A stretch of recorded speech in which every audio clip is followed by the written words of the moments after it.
اعوذ باللہ من الشیطان الرجیم بسم اللہ الرحمن الرحیم نحمدہ ونصلی علی رسولہ الکریم قال اللہ تعالی فی القرآن المجید والفرقان الحمید وسارعوا الی المغفرۃ من ربکم وجنۃ عرضها السماوات والارض اعدت للمتقین الذين ينفقون في السراء والضراء والكاظمين الغيظ والعافين عن الناس والله يحب المحسنين صدق اللہ العظیم۔ محترم پرنسپل صاحب، وائس پرنسپل صاحب، سپروائزر صاحب، اساتذہ اکرام، معلمین و معلمات اور پیارے بچوں، السلام علیکم ورحمۃ اللہ وبرکاتہ۔ اللہ تعالیٰ نے ہمارے دین کو سلامتی والا دین بنایا ہے اور اس دین میں سلامتی فرمائی ہے۔ اللہ تبارک و تعالیٰ نے اشرف المخلوقات بنایا ہے ہمیں۔ اب ہم جو اللہ کے بندے ہیں، ہم پر دو قسم کے حقوق عائد کیے گئے ہیں۔ ایک حق حقوق اللہ ہے اور دوسرا حق حقوق العباد۔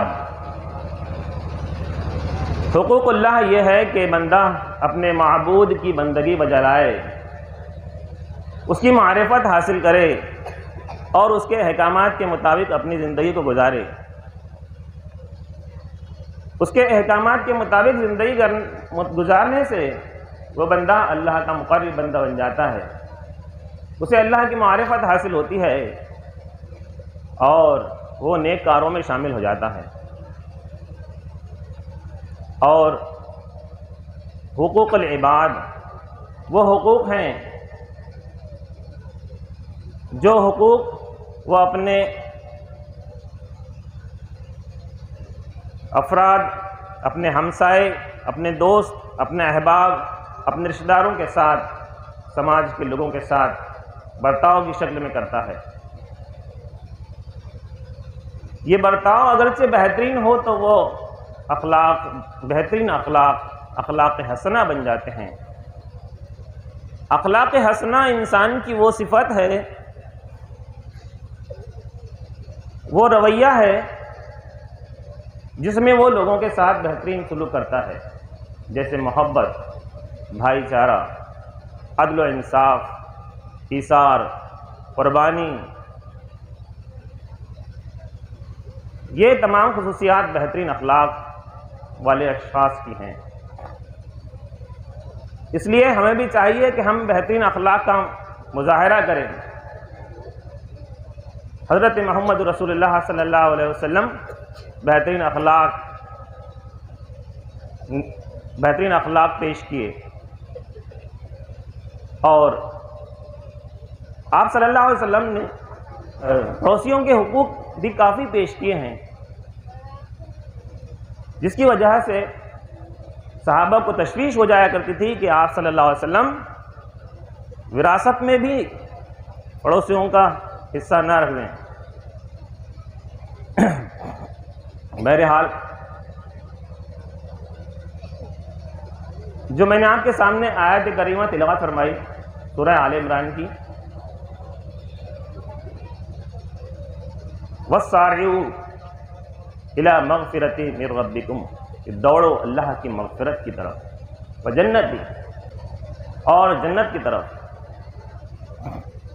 تو کون لوگ دوڑیں گے؟ وہ لوگ جو بہترین اخلاق کا مظاہرہ کرتے ہیں، وہ لوگ جو اللہ کی بندگی کرتے ہیں، اللہ کے احکامات کی پابندی کرتے ہیں۔ اور مذکورہ آیت کے دوسرے حصے میں یہ کہا گیا ہے کہ یہ جو جنت ہے متقین لوگوں کے لیے تیار کی گئی ہے، اور پھر متقین لوگوں کی صفات ظاہر کی گئی ہے اگلی آیت میں۔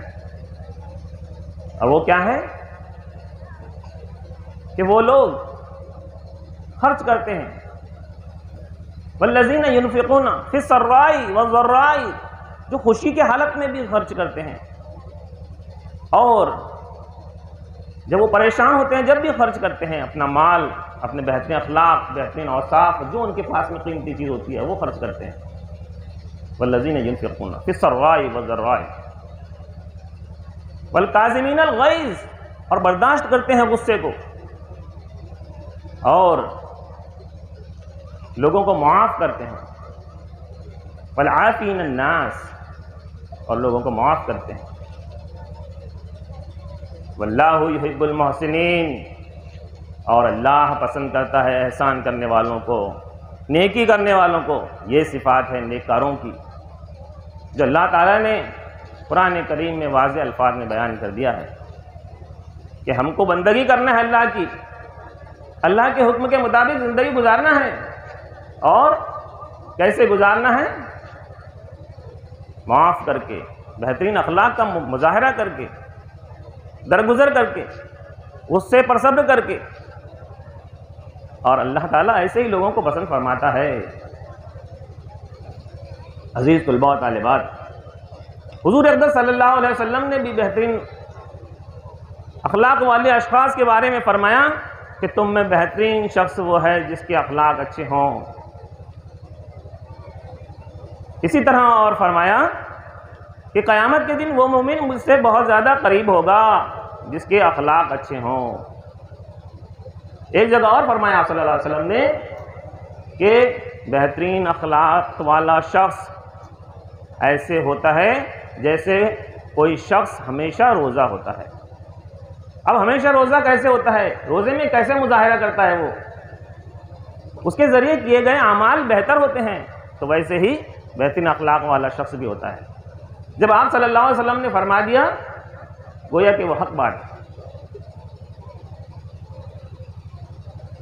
تو انسان کو چاہیے کہ وہ بھی بہترین اخلاق کا مظاہرہ کرے، آپس میں رحم دلی، محبت، اتفاق، اتحاد اور نیکی کا معاملہ کرتے رہیں.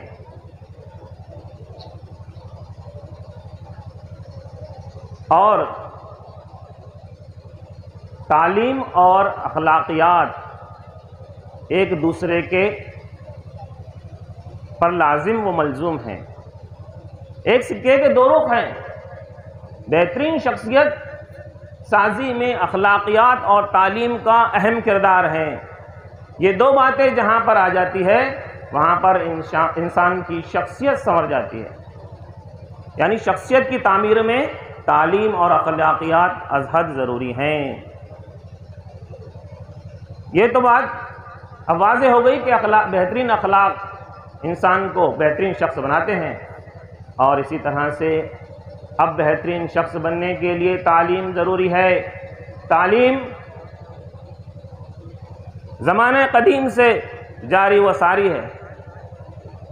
اللہ تعالیٰ نے حضرت آدم علیہ السلام کو علم عطا فرمایا تھا.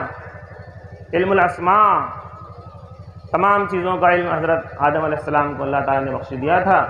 اور پھر ان کے سینہ بسینہ ہم تک اللہ تعالیٰ نے علم پہنچایا ہے. پرانے زمانے میں علم کے لیے درس گاہیں ہوا کرتی تھی، خانقاہیں ہوا کرتی تھی اور ان کی شکلیں تبدیل ہوتی گئی، مدارس اور پھر اسکول وجود میں آئے. تو یہ علم جو انسان کو اللہ کی پہچان کراتا ہے علم نافع کہلاتا ہے. اور یہ علم انسان کو بلندیوں پر پہنچاتا ہے. تو اگرچہ ہم علم حاصل کریں تو علم نافع حاصل کریں، اللہ تعالیٰ کی معرفت حاصل کرنے کے لیے کریں، نہ کہ ہم علم نقصان کرنے کے لیے کریں. عزیز طلباء و طالبات، تعلیم ایسا زیور ہے جس کی وجہ سے انسان کی شخصیت سنورتی ہے.